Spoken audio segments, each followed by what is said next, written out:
بسم اللہ الرحمن الرحیم۔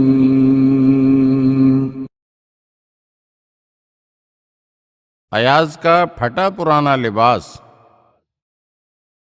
سلطان محمود غزنوی اپنے غلام ایاز سے خصوصی انس رکھتا تھا اور اسے دوسرے درباریوں کی بنسبت زیادہ اہمیت دیتا تھا۔ اسے اپنے تمام کاموں میں شریک رکھتا تھا اور اس سے مشورہ لیے بغیر کوئی کام نہیں کرتا تھا۔ بادشاہ کے اس سلوک کو دیکھ کر درباری بہت جلتے تھے کہ یہ معمولی سا غلام بادشاہ کا اتنا مقرب کیوں ہے۔ یہی وجہ تھی کہ ایک مرتبہ انہوں نے بادشاہ سے کہا، ایاز آپ کے ہیرے جواہرات کو چرا چرا کر ایک جگہ چھپا رہا ہے اور اس کے لیے اس نے ایک کمرہ مخصوص کر لیا ہے۔ اس کمرے کے دروازے پر ہمیشہ تالا پڑا رہتا ہے اور کوئی بھی شخص اس میں نہیں جا سکتا۔ ایاز تنے تنہا ہر چند روز بعد اس میں جاتا ہے اور چرائے ہوئے قیمتی جواہرات وہاں چھپا کر باہر نکل آتا ہے اور پھر کمرے کو مقفل کر دیتا ہے۔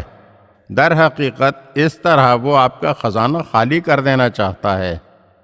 بادشاہ کو اپنے درباریوں کی اس بات پر یقین نہیں آیا، لیکن پھر بھی ان کو مطمئن کرنے کے لیے اس نے حکم دیا کہ سب کے سب جائیں اور کمرے کا دروازہ توڑ کر جو کچھ بھی اس میں ہو وہ لے آئیں۔ درباری جب اس کمرے میں پہنچے تو وہاں ان کو سوائے ایک چرواہے کے پھٹے پرانے لباس کے اور ایک ایسے جوتے کے جسے جھاڑیاں کاٹنے والے پہنتے ہیں کچھ اور نہیں ملا۔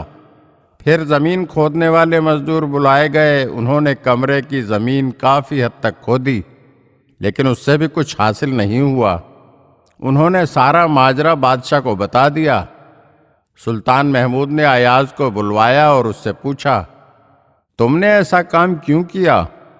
آخر ایک کمرے کو مخصوص کر کے اس میں پھٹا پرانا چرواہے کا لباس اور ایسا جوتا جسے پہن کر جھاڑیاں کاٹتے ہیں رکھ کر کمرے میں تالا لگا دیا۔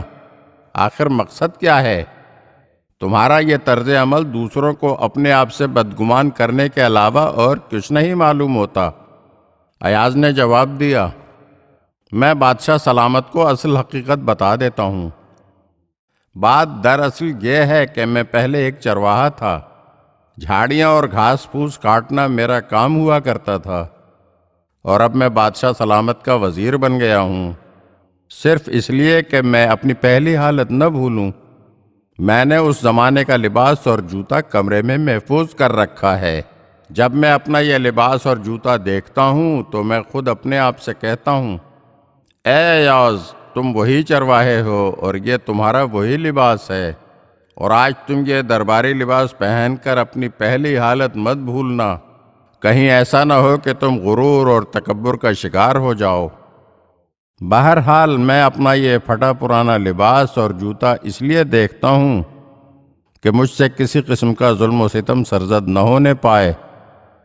سلطان محمود غزنوی ایاز کی یہ بات سن کر بہت خوش ہوا، اور اس طرح اس کے نزدیک ایاز کی قدر و منزلت اور بڑھ گئی۔